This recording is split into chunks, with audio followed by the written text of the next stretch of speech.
It seems lately every time we wake up in the morning we never know what to expect, peace or war, unrest or happiness. But the truth of the matter is we can learn a lot from adopting a wartime mentality from the past. Let's talk about that today.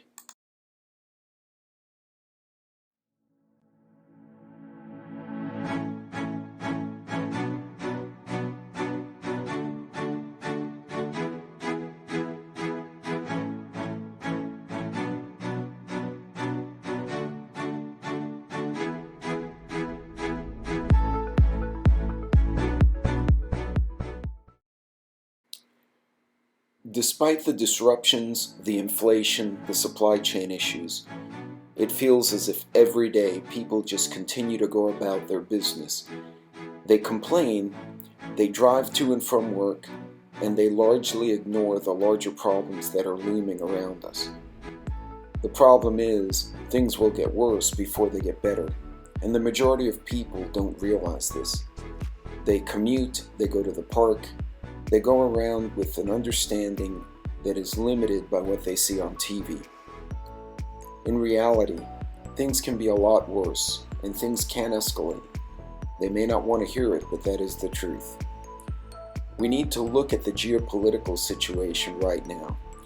The largest country in the world has attacked the largest country in Europe.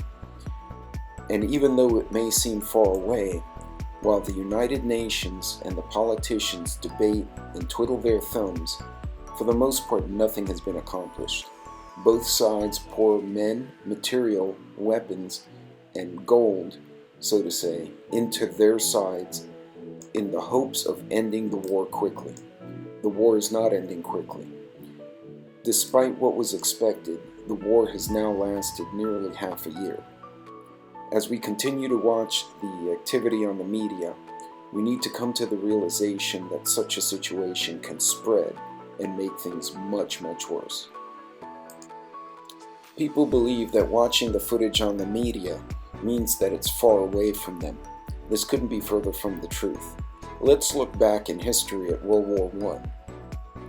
During that war, two countries, Austria-Hungary and Serbia, got into a regional conflict, but because of multiple overlapping agreements, within less than 6 weeks, the entire Western world was embroiled in a war that even dragged in the Ottoman Empire, parts of Africa, and parts of Asia.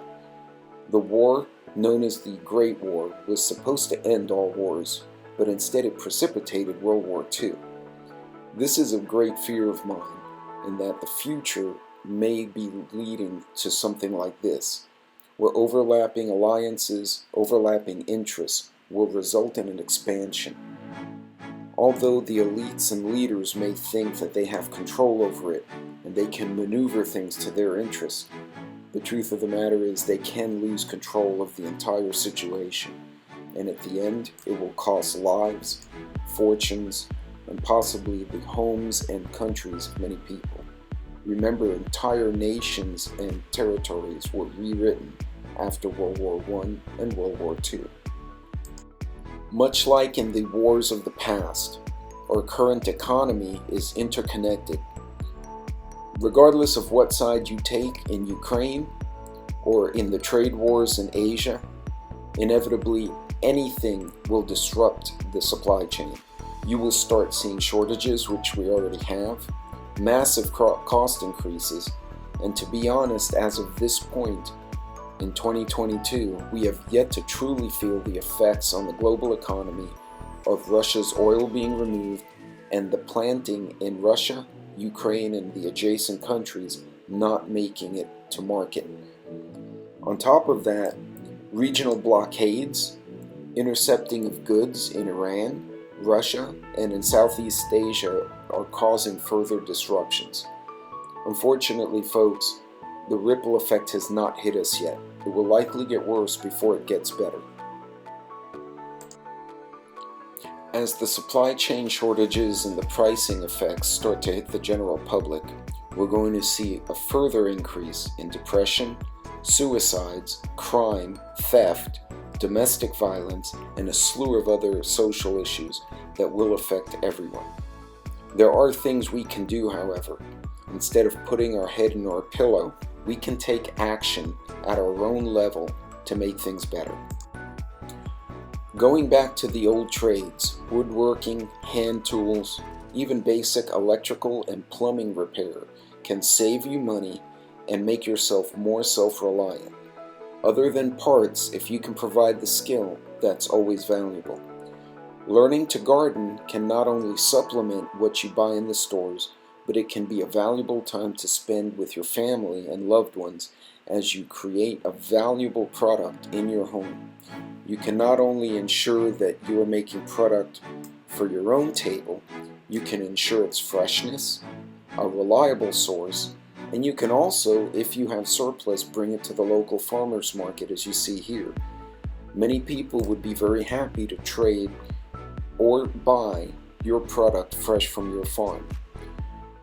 Also, if you do have some surplus, it's always a wise idea to dehydrate, can, bottle, or otherwise preserve your food so that you can have it in the colder winter months or in times of shortage. Again, anything you can do to supplement what you have would be an absolute essential benefit. Of course, while you're out and about enjoying leisure time, you can make that productive as well. Turn that fishing trip into a harvest. Try to learn how to maximize your returns when you go fishing. If you can learn shrimping, crabbing, or even hunting, all of these skill sets will provide a valuable addition to your table and to your family's well-being. So don't hesitate to take that time to learn these skills if you haven't done so already. As always, if you don't have a skill set, it's always recommended to learn from someone who does know. Collaborate with your neighbors, talk to people who are willing to teach you, and then you can pass that lesson on to your friends and family as well. As the old adage goes, you teach a person to fish, you've fed them for a lifetime. There are other things you can do. One in particular is to maintain your best possible health and fitness. Now, we're well aware many of us do have disabilities or illnesses, but maximizing your health, regardless of your challenges, makes you an asset and not a liability to the people around you. And that's very important in times of stress. Lastly, during times of stress, certain people will choose to be violent or to take that which is not theirs.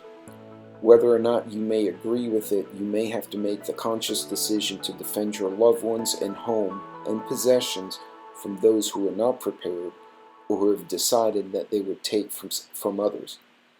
That being the case, owning a firearm is not simply enough. You must go and train. You must be competent. You must be able to clear jams, move and shoot, and have the confidence to execute correctly.